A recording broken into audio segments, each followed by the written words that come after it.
It's a beautiful day for a run, which I just finished doing, so pardon the workout attire.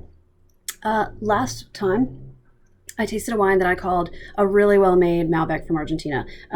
It was not. It is Bordeaux varietals, but so I talked a ton about black fruit, which took me down a path. There were more acidity than I would typically get from Malbec. The tannins were high, the alcohol was high. All of those could possibly be in there, but high tannins, not like medium plus tannins. And big oak, which could be a possibility for Argentina, but you know the structure calls and the like licorice tones and things like that. I should have kept with the cab, which was one of my others, because that's what it was. It's a youthful cab. It is a delicious, really well made youthful cab. So this is the Double Diamond from Oakville, from Napa, from 2017 Cabernet. So one of my initial calls, and I'm not really quite sure why I went down the Malbec train. Like clearly everything I called, even in my initial conclusion, was Cabernet, and then it was like suddenly I just said Napa. Suddenly I said Malbec. So Malbec. Yeah, not Malbec. Okay, so really fabulous, and I can't wait to taste this one again because it was super delicious. But today we're going to taste whites. So thank you, Double Diamond, for the delicious Cabernet. Not thank you as in they gave it to me. I definitely had to pay for it, but still, thank you for it. It's delicious. Thanks for making it.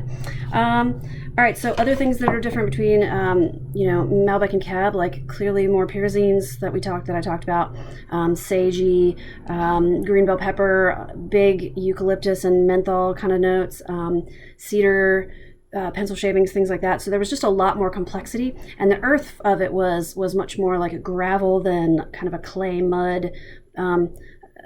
Malbec, I kind of get like an all over kind of earthiness instead of like a gravelly, like almost the textures are different in the earth components. And those are big things that I missed, or didn't miss, but just at the last minute decided to go Malbec. Who knows? So yeah, that's what that happened. That's how that happened. Let's do white now, okay? So this is a very pale white wine, almost colorless, like water white, no sediment, no gas. I legitimately don't know if you can tell just how clear and pale this is. Very bright, very reflective, light-bodied. Yeah, moving to the nose. This is Riesling. When you have something that jumps out of the glass. So I'm going to start that over. This is a very aromatic white wine. What do you do when something like that happens? Okay, so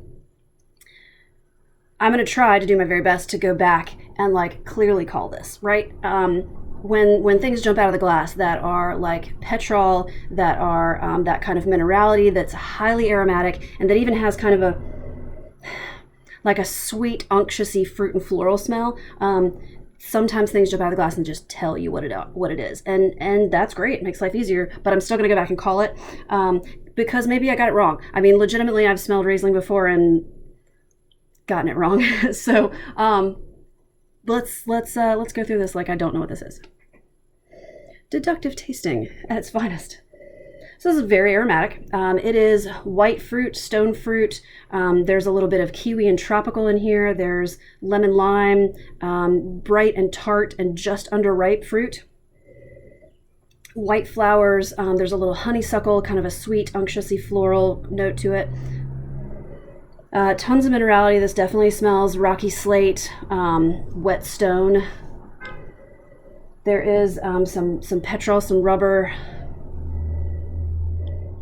And even coming in now towards the end, there's a little bit of like fresh, crispy honey crisp or golden delicious apple. There's like a very like crispy, crunchy, appley kind of bit to it. Floral, there's some mineral. We talked about that. There's a little bit of herbal here too. So it's green flower petal or crisp herbs. Fresh, crispy. I mean, everything about it smells crisp. It doesn't smell like celery at all, but it smells like that crispity, crunchy smell, sound of celery. So it smells great. Let's taste it.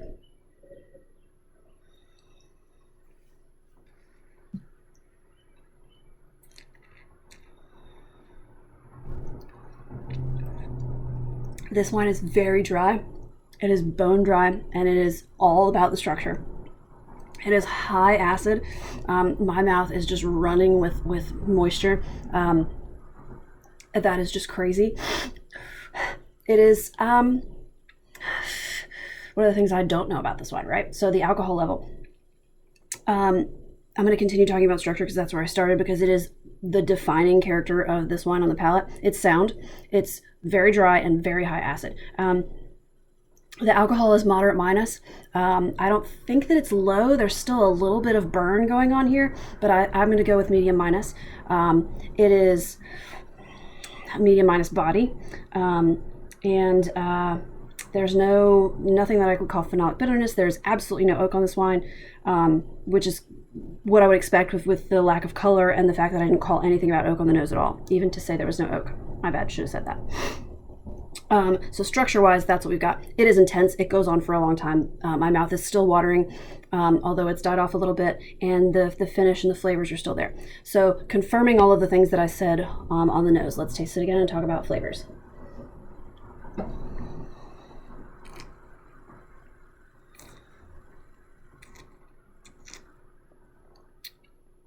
So tart, underripe, all of that tropical fruit, the acidic lime, not so much apple here, but the floral, the herb comes out a lot more. So it actually wouldn't surprise me if this was something like a Sauvignon Blanc, because of the acidity and that herbal note that comes in. But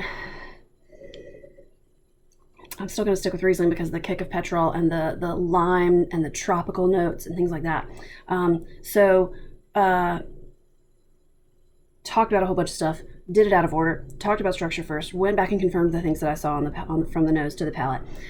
Initial conclusion, again, water white, the structure calls of high acid, Riesling or Sauvignon Blanc, it's definitely Old World. The acidity, I mean, it could be Clare or Eden Valley, Australia Riesling, but it's not incredibly likely. I think that this is a very dry German Riesling from the Mosel. I think that the acidity, the medium minus alcohol, I mean, there is that possibility. But now I'm talking myself out of it, because you do know that. So it's the body call, and I need to brush up on whether or not Eden Valley or Germany has like that kind of body difference. But I'm going to stick with Old World because I think the acidity kicks, the color is there, or the lack of color is going to make that decision for me. And the amount of kind of herbal notes, floral, it's youthful, I think 1 to 3 years. There's nothing about aging or developing in the character of the fruit, the color, any of that. There's no honey notes or any of the things that come with some age on Riesling. So I think that this is a youthful Riesling from the Old World, from Germany, from the Mosel. So we're talking 2018, in my final conclusion, 2018 German Riesling from the Mosel. And I think this is a Cabernet because, again, the sugar level, it's just very dry and medium minus alcohol. So that's what we're going to call. All right, so hopefully I didn't talk myself into this, because that's what it smelled like from the beginning. But man, it's yummy. If this were Sauvignon Blanc, if it were French, I would expect there to be a different character to the minerality. I would expect there to be more citrus, and even a little bit more color, because it's just water white. There's silver rimmy highlights, which I didn't mention, instead of anything kind of green or so. We'll see, but that's how I feel. And I honestly, I'm going to go back and look at the bodies between the Rieslings of like Clare and Eden Valley and see, where my call should have gone. And then we'll look this over next time. All right. Well, from Cabernet to Riesling, that's today. Talk to you later.